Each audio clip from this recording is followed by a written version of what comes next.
Hi everyone and welcome to Miss Estruch Biology. The AQA essay is worth almost 10% of your A-level grade, and that's why I'm going to be going through 3 essay titles that might be worthwhile having a look at, and it's why it's so important that you do prepare thoroughly for the essay, which is on paper 3 for AQA. Now, I spent a lot of time analysing all of the previous titles that have ever come up for AQA on the old spec, the old spec, and on the current spec to look for titles that are really common, repeating patterns, and the time since each has come up, as well as looking at detail at the mark scheme and the examiner's reports. And I use all of that to come up with videos each year where I talk about a selection of essay titles I think it'd be really helpful for you to plan in preparation for your exams. But that does not mean that this video, and there's going to be another video coming out on this soon, these videos are not predictions. And I want to make that explicitly clear that I'm not predicting that these are the essays coming up. And the reason I want to really emphasize that is, first of all, I don't think there's a 100% accurate way you can do predictions. And if I was to come out and say these are predictions, then it can be quite misleading. Some students might then not revise anything else and they put all of their efforts into just these titles, which isn't going to be helpful. Now, yes, I do put a lot of time and effort into looking at the titles that have come up and a selection of other little analysis tools that I use to work things out. And I know that people now think that I have some insider knowledge, which I promise you I don't, because last year both the titles that I suggested came up. The year before the title that came up, I went through my live the night before. But this is all just based on partly luck and partly a lot of analysis I've done. However, AQA could throw in an absolute curveball or two. So the point of these videos are, I think these are really good titles that will help with your revision and preparation for the essay, so they're worthwhile practicing. Okay, there's my massive disclaimer over. We'll get ready to go through those titles. Before we do though, as I said, the essay is worth almost 10% of your A-level grade. So if you do want even more help with this, then you can try my essay bootcamp, which is a mini online course where it goes through everything you could possibly need to know about the essay and the skills to help you get full marks on that essay. So if you do need even more help to boost that grade, to get that extra 10% of marks, then check out the link in the description below. So the 3 essay titles that I have picked today are 3 that I think are pretty challenging. Often when I look at the essay titles each year, you get 2 to choose from. One normally stands out to me personally as being slightly more straightforward than another. These 3 I think would all be ones that I would have looked at and thought pretty complicated. So I want to go through 3 that I consider to be pretty challenging, so that if you did get something similar to that come up, then you would have an idea of what to plan and what to write. So title 1 that we're going to go through is the importance of responses to your internal and external environment in organisms. Now, this is a title that has only come up once before, and it was in 2015. So that is before the spec changed. So it's never come up on the new spec yet, but you can still have a look online and look at examiners' feedback and topic lists that they said they would have accepted. So you can still do that research, look at 2015, it would have been paper 5 on the old spec. So the key things to think about here is we're looking at responses to changes in both the internal and the external environment. And you'd need to try and address both points of this title, or themes AQA call it. So the first thing then is we need to come up with at least 5 relevant topics that you could write about, some being internal and some being external changes that you'd respond to. So straight away, homeostasis is probably jumping out at you, and that is where I would begin on this essay. I would definitely be writing about 1 paragraph on the kidney, so osmoregulation, and another paragraph on blood glucose control. Those are 2 different specification points, so they would count as 2 different topics that you would be allowed to write about. And the key thing that you need to make sure you're doing here is, if you're going to be writing about osmoregulation or blood glucose control, making sure that you're doing it to A-level standard. So if we're going to think about blood glucose control, so the title is the importance of responding to changes in your internal, that's what we're focusing on here, environment. So the first thing you need to state is, what is the change in the internal environment? And I would either talk about an increase or a decrease. So either thinking about increase and the effect of insulin, or talking about a decrease in blood glucose levels and talking about the responses caused by glucagon. I wouldn't go for both, because then you're going to be writing too much and you might end up writing so much on that 1 paragraph that you don't get onto the rest, and that can cost you marks. So whichever you're more comfortable writing about, about, that's what I would go for. But whichever one you go for, you would need to say what the change in the environment is. So increase or decrease in blood glucose levels. I'd probably state what could bring about that change as well. So things like, if you're going to say too high a blood glucose level, then it would be maybe you've just eaten a carbohydrate rich meal.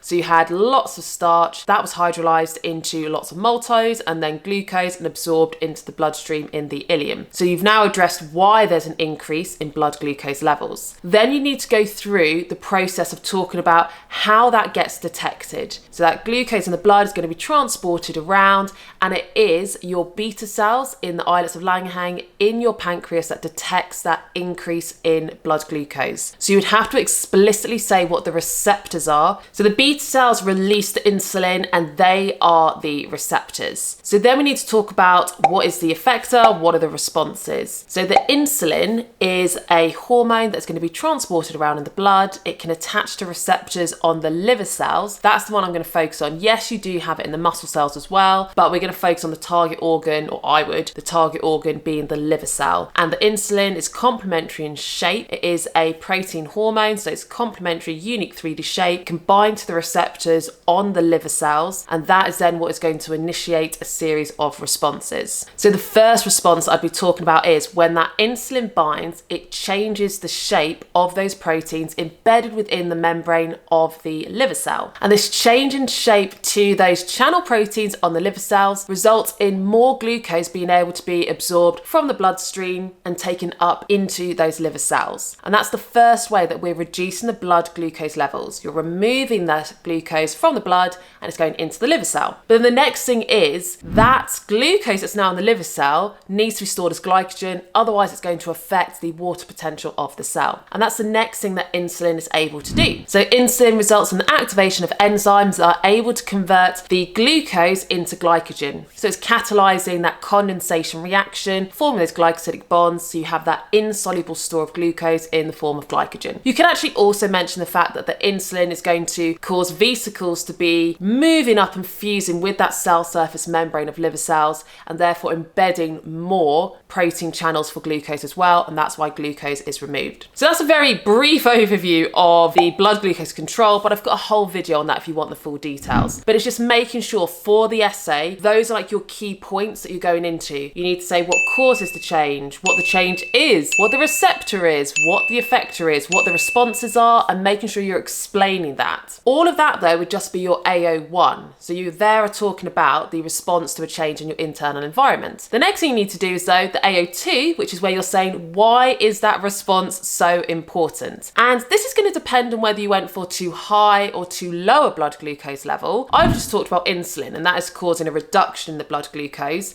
So you would need to say why it's important that you are able to bring down high blood glucose levels. And you could link this to the fact that if you've got excess glucose in the blood, you're going to have more glucose removed in the kidneys, and then that is lost from your body. You don't have that store of glycogen, and therefore if you don't happen to eat anything containing carbohydrates for a period of time, you don't have that glycogen store to hydrolyze, to release glucose, and to rely on for respiration as a respiratory substrate. So that's one concept you could discuss. The other concept is if you've got more glucose dissolved in your blood, then that lowers the water potential of your blood, and therefore water leaves the surrounding cells by osmosis into the blood. So you end up with a higher volume of blood and you get a higher hydrostatic pressure, and that can start to cause damage to the lining, so the endothelium of the arteries. So the next homeostasis example we said was osmoregulation, and similarly to the blood glucose control, have a look at my video where it goes through all the details you need to know about osmoregulation. But the key things you'd need to consider are what are the changes, what can bring them about, what are the receptors, and that's your initial point. So you either have too high or too low a water potential of the blood, and that could be caused by various things. For example, the amount of water in your diet, how much you're sweating as well. So those would be concepts to think about, whether you had too high a water potential, which would mean more water and less solutes, or too low, too negative a water potential, which would mean little water and a lot of solutes dissolved in it. Then you have the receptors, and these are the osmoreceptors, and they are found within the hypothalamus in the brain, and they will either stretch if there's too much water in the blood,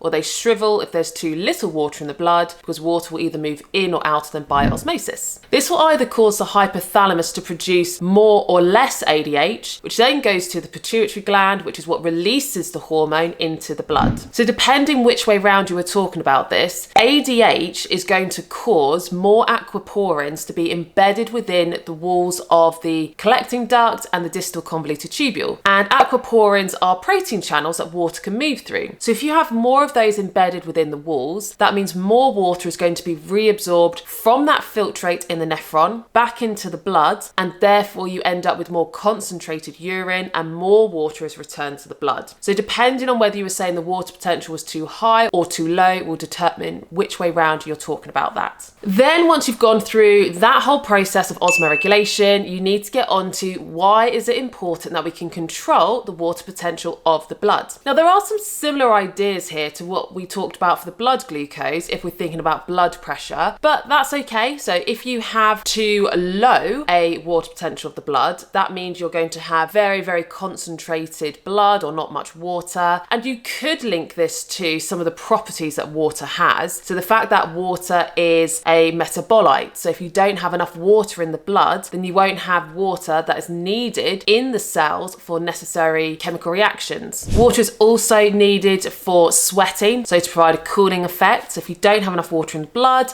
then you will eventually become dehydrated and you won't be able to sweat and therefore cool yourself down. Or if you think of the other side, if the water potential is too high, that might mean that you've got too much water in the blood and therefore the blood pressure is too high, which again can cause damage to the linings of your blood vessels, which could result in tears, blood clots, and ultimately either a stroke or a heart attack. So in terms of responses to the external environment, this is where you could either talk about taxis and kinesis, or you could talk about IAA and talk about plants responding to changes in their external environment, for example, thinking about phototropisms. If you're going to go through those ones, the key thing that the examiners brought out in the feedback in previous years was the students were quite superficial with their explanations. So check out my videos where I go through both of those, taxis, kinesis, and also looking at the phototropisms and IAA, so you know exactly the A-level key terms to include and be able to explain the importance of thoroughly. So if you went for tropisms, for example, thinking about phototropisms, the importance is that if the plant is then going to be elongating and bending towards a light source, it should be able to absorb more light energy for the light dependent reactions. And then you could talk about the light being used in photolysis of water or photolysis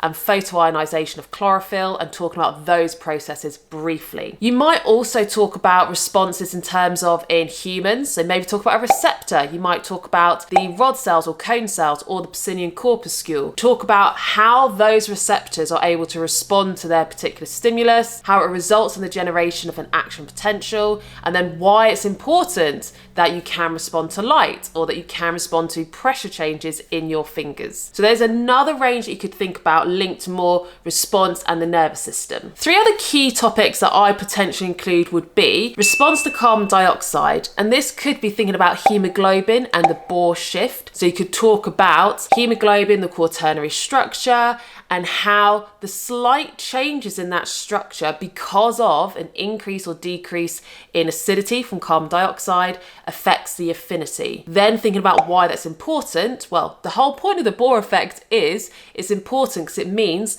in high partial pressures of carbon dioxide, the hemoglobin's affinity for oxygen decreases, so it unloads oxygen. And if it's somewhere in the body where there is a high partial pressure of carbon dioxide, that likely means that you have got a site of respiration, aerobic respiration. So if the hemoglobin's unloading more oxygen, there's more oxygen to continue with aerobic respiration. So oxidative phosphorylation can occur and you have that maximum production of ATP. You could even use that really common phrase that come up in essays, which is oxygen's the final electron acceptor in the electron transport chain. in oxidative phosphorylation. Thinking about carbon dioxide, you could also have one about the cardiac cycle and the control of the cardiac cycle, because in response to changes in blood pressure or changes in carbon dioxide in your blood, you then have different numbers of impulses going to the medulla, so the control coordinated center in the brain, and then you get more impulses being sent down either the parasympathetic or the sympathetic nervous system, which affects the SAN and how rapidly it releases that wave of depolarization and how quickly that your heart is going to be beating. The final one is immunity that I'd go for, and you could talk about responses to changes in terms of the presence of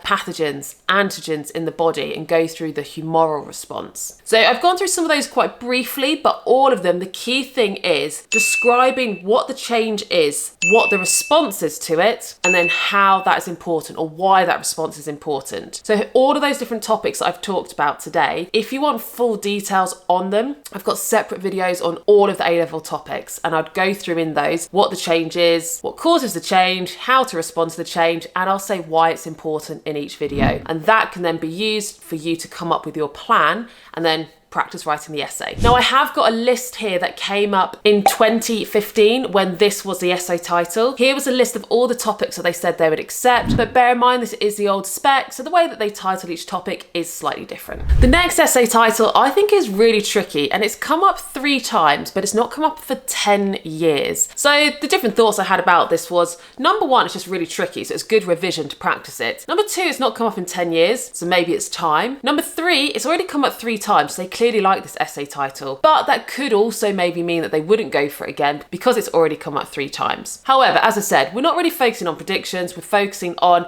how you'd structure the essay, and this is all good revision of different topics. So the title for this one is The Importance of Energy Transfers Between and Within Organisms. And this came up in 2007, 2009, and 2014. So you can go and have a look at those previous mark schemes where it tells you the topics that they'd accept. And I thoroughly encourage you to read the examiner's reports on it as well, because they tell you in those reports what a really good essay would have looked like and what a weaker one would have been like. And I'll go through some of those key points when we think about topics you could include for this one. So the key focus here is energy transfers. So thinking about all of the maybe chemical reactions that you know or processes that are happening within an organism that involve an energy transfer, as well as considering energy transfers between organisms. So here are the top topics that I would have come up. Topic number 1 I would go for is the light dependent reaction, and the energy transfer I'd be considering here is light energy, so photons, that has been converted into chemical energy in the creation of ATP. Then I'd go for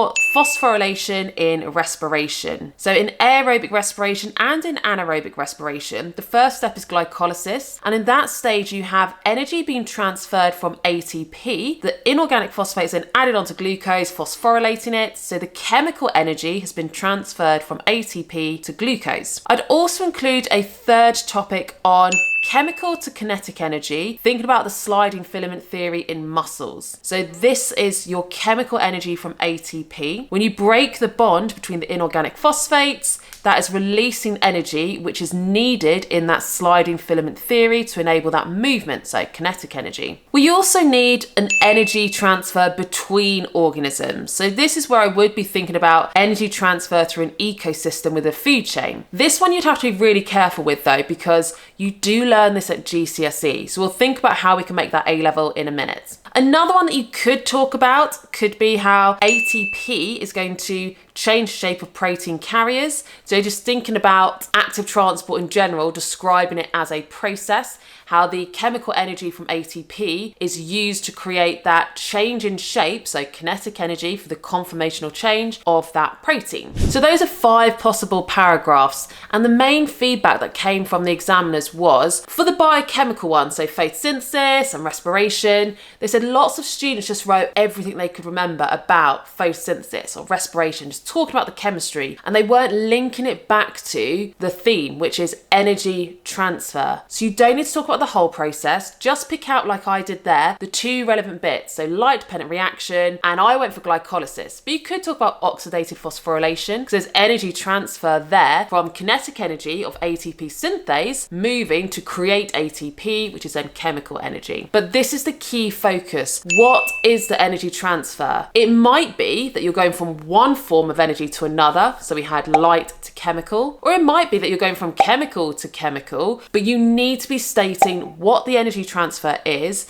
between which molecules it's happening, and then we need to say why it is important. If we go back though to the one I said I'll talk about in more detail, the energy transfer in organisms or between organisms in a food chain, this is where they said that lots of students gave a really basic answer and just talked about how energy would be transferred from a producer to the rabbit that might eat the grass, and then to a human who might eat the rabbit, or a fox that might eat the rabbit, let's say. And they would just say energy is transferred between them when they eat. That is really, really vague. It's GCSE. You would need to go into more details. So the first step is in terms of the plants are the producers. So they are converting the light energy from the sun into chemical energy within their cells. Then when the herbivore, which is your primary consumer, is consuming the producer, the plant, you'd need to talk a little bit about digestion, absorption, and assimilation into their cells to create this biomass, which is going to contain chemical energy. Then you have your secondary consumer who'd be eating that. Again, you've got your digestion, absorption, assimilation. But you need to be pointing out the fact that you have energy losses at each stage in a food chain. And they actually said that some of the better answers included percentages. So you could be considering the fact that typically you might have about 10% of the energy at each trophic level is passed on, and you need to say why. Where is the other energy going? It's being used up by the organism in respiration. You might be saying that it's being used up or lost through excretion, feces. Not all of the animal or not all of the plant is consumed or digested. So those are some of the concepts that you could go into details on. You could also bring in the concept of net primary productivity and gross primary productivity, or in other words, NPP equals GPP minus R. Use that A-level equation as well. So there's a brief overview of the second essay, going through what 5 topics you could write about, a brief idea of what you could include as your AO1, but then you've got to think about why all of those are important. So for photosynthesis, it was so important to make that ATP because that is needed for the light independent reactions to be able to make organic substances needed for respiration. For respiration, the glycolysis stage was so important because that means that glucose is now glucose phosphate, it's more reactive and unstable, and it splits into those 2 molecules of GP. You can then get pyruvate forming and ultimately get lots of ATP being made needed for metabolism. For the sliding filament theory, it's so important because it enables that full contraction of a muscle, and then you could link that to movements, escaping predators. And for the transfer of energy between ecosystems, that's going to be really important to provide the necessary energy that each organism needs to be able to assimilate new biological molecules, to make new cells for growth, and so on. So that would be the concept of that essay title, but I think that one is a pretty tough essay. The third and final one that I'm going to go through in this video is the importance of the control of processes in organisms. So we're thinking about here examples of processes that are being controlled, and it has to be in an organism, and we need to say why it's important. Now this has come up twice. It came up in 2015 and then again in 2016. That did actually happen quite a bit because that's where there was a bit of an overlap with the old spec, new spec. So they repeated some titles. I don't know why, maybe to make it easier for the students who are doing the new spec for the first time with no past papers. Either way, it's come up twice, but it's not come up now for 8 years. And I think it's a really interesting title, and it's one that I think you should prepare because it's excellent for revision as well. So here are 10 possible topics that you could include. You only need 4 to get full marks, but AQA recommend you write about 5 just in case one of the topics you pick is irrelevant or not as good. So I would go for spindle fibers, controlling the movement of chromosomes and chromatids and therefore controlling the process of mitosis. Transcriptional factors, which are controlling the process of transcription. You could also have tumor suppressor genes, so thinking about how those can be affected by epigenetics, transcriptional factors, so the control of cell division, but those would be the same spec point, so you couldn't do both, it'd be one or the other. You could have blood glucose control, so how insulin and glucagon are controlling the blood glucose levels and they're controlling the entire process of homeostasis. And you could link it to the glucagon glucagon and how it's activating the second messenger model and therefore controlling that process of creating glucose from glycogen, or hydrolyzing glycogen, in other words, glycogenolysis. So you could also have small interfering RNA, or siRNA, and how it controls translation. However, siRNA,